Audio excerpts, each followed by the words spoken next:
Mercy is the title of a Winds of Winter sample chapter released to the public on George R. R. Martin's blog on March 27, 2014.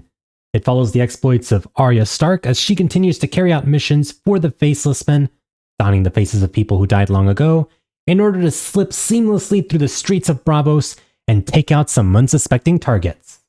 So, is this chapter any good? Well, my name is The Advocate, and today I'm an advocate for answering just that. Spoilers ahoy! Like, comment, and subscribe if you enjoy!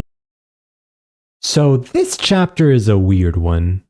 Per George R. R. Martin, the first draft of this Mercy chapter was initially written as far back as 2001, back when George had meant for this chapter to be included within the pages of a very different A Dance with Dragons than the one we have today.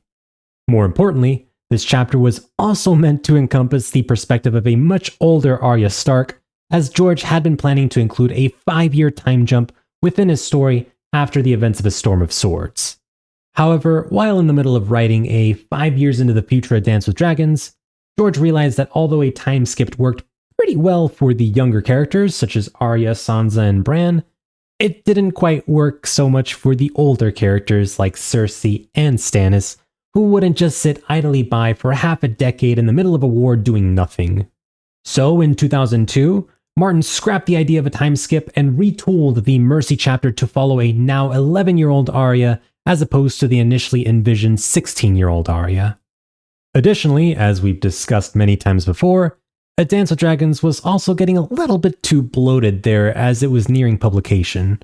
So, as a result, George and his editors decided to remove several chapters originally intended for A Dance with Dragons, including this Mercy one, and postpone them back to the beginning of the Winds of Winter. And that's pretty much this chapter's writing history in a nutshell. So, given the context of a decade plus of rewrites and retooling, do I think this Mercy chapter is a good cohesive read, or do I think it needs more time in the oven? Well, let's get my biggest complaint out of the way. Despite George claiming that he's revised this Mercy sample chapter multiple times in order to better reflect the perspective of a younger Arya, I do think this chapter could be further revised in order to better fit that younger perspective. I am personally not a fan of the suggestive situations this 11-year-old child finds herself in, nor of the complete mastery she seems to have over these situations. Now, in the past, Martin has claimed that characters within his universe often act older than their age as a means to reflect how quickly children were forced to grow up in during the very real medieval ages. But although that rationale works somewhat well in allowing me to suspend my disbelief when reading about a 16-year-old Robb Stark leading a northern platoon of forces, or a 17-year-old Jon Snow being Lord Commander of the Night's Watch, that disbelief definitely gets stretched when I have to read about an 11-year-old Arya, who per George has not yet flowered, being not only knowledgeable about sex and anatomy, but also able to weaponize that sex in order to seduce a gross Lannister guard. I, in my own subjective personal opinion, think this is one step too far, and I couldn't help but feel taken out from the story. But okay, my discomfort aside, what is this chapter actually about? Well, we essentially follow Arya in the middle of another House of Black and White mission as she has been previously tasked by the Kindly Man, the leader of the House of Black and White, to shadow Isambaro, the head of a Braavosi mummers troupe, and do whatever he says. This includes performing in a play under the identity of a young maiden named Mercedine, or Mercy for short, whose face Arya now wears. However, as Mercy rehearses her lines backstage, she spots a familiar Lannister guard in the packed audience. Mercy sees an attractive man, but Arya sees an attractive target. So when no one is looking, she slips away and approaches the familiar to Arya Lannister guard. She, seduces him and lures him back to her private quarters. There, the guard reveals himself to be Raph the Sweetling. Mercy replies, "I know," and as she continues to, seduce him, Raph lets his guard down just long enough for Mercy to slice his thigh open with her hidden blade. Raph is surprised, and Arya, becoming a someone instead of a no one, a big tisk tisk if you want to be a part of the Faceless Men, slits Raph's throat, and thus crosses another name off of her prayer hit list. So like I said, I am not big on Arya, via Mercy, being able to seduce Raph. The various obvious additions that George has made to this chapter since his initial draft, which remind us of Arya still being a child rather than a teenager, only serve to make me feel even more uncomfortable. Now, I suppose you could say that Mercy's attraction towards Raph is meant to be a double entendre. That Arya does want Raph, but only in a "I desire to kill you" kind of way. But her ability to completely manipulate Raph's lust to the point of letting him feel her up and her reaching around his male anatomy as well just does not sit right with me.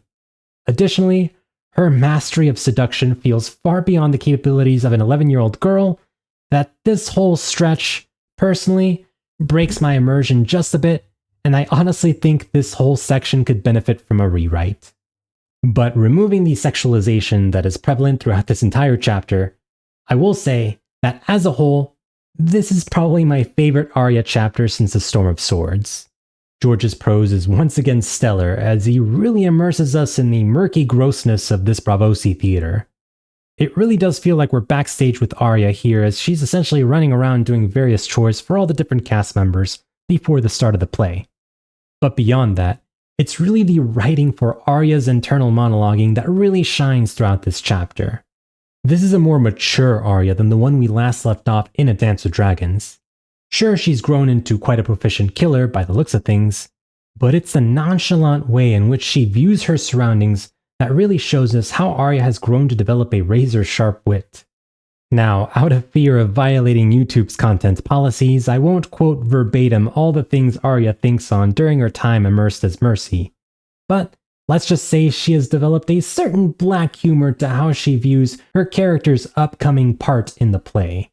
Even outside of her theatrics in the play, the "oh no, woe is me" sarcasm that she inflicts upon Raph as she slices him open really shows how proficient she's become in not only eliminating targets, but also in being a fantastic actress with each new different face she wears. But despite her best efforts to try to become someone different each time she wears a face, George reminds us that deep down, this girl is still very much Arya. Whether it's still having wolf dreams or her going against the Faceless Men protocol by allowing her Mercy character to be consumed by Arya's desire for revenge against Raph the Sweetling, she cannot seem to let go of her Arya character, as she is who she is, no matter what face she wears. And it is that resilient clinging to her Arya persona that may cause a rift between her and the Faceless Men. I mean, she's already gotten in trouble before for killing Daron when it was not in her authority to do so. But killing Raph the Sweetling as Arya Stark? Oof, the Faceless Men are definitely not going to like that. Unless they were counting on Arya to mess up by allowing her vengeance to consume her, as they knew that she would take out one of the Lannister guards, and this works perfectly for the Faceless Men because they work closely with the Ironback of Braavos, and the Ironback of Braavos is currently mad at Cersei and they want to flip her a giant middle finger for not paying off her debts, thus Arya killing one of the Lannister guards is perfectly okay by them, but that's all speculation. Regardless, Arya is still a someone, and it is that someone who is threatening to bubble back up to the surface. That's someone who may find herself getting kicked out of the House of Black and White, and that's someone who may one day make it back to Westeros with a whole new set of skills and a more resilient determination to take down her enemies in her very skewed ideology on righteous judgment. I can't wait. So that, ladies and gentlemen, is the Mercy sample chapter. I have quite a few problems with the contents of this chapter, and I think it could use some serious rewrites. But as it stands, it's still a hauntingly well-written reintroduction to Planetos' new burgeoning skilled assassin, Arya the Awesome. But what say you? Do you agree or disagree with my assessment? Definitely let me know what your thoughts are on this Mercy sample chapter down in the comments section below. Thank you so much for watching this video. Stay tuned for more Winds of Winter sample chapter videos in the coming weeks. But until then, the Advocate, out.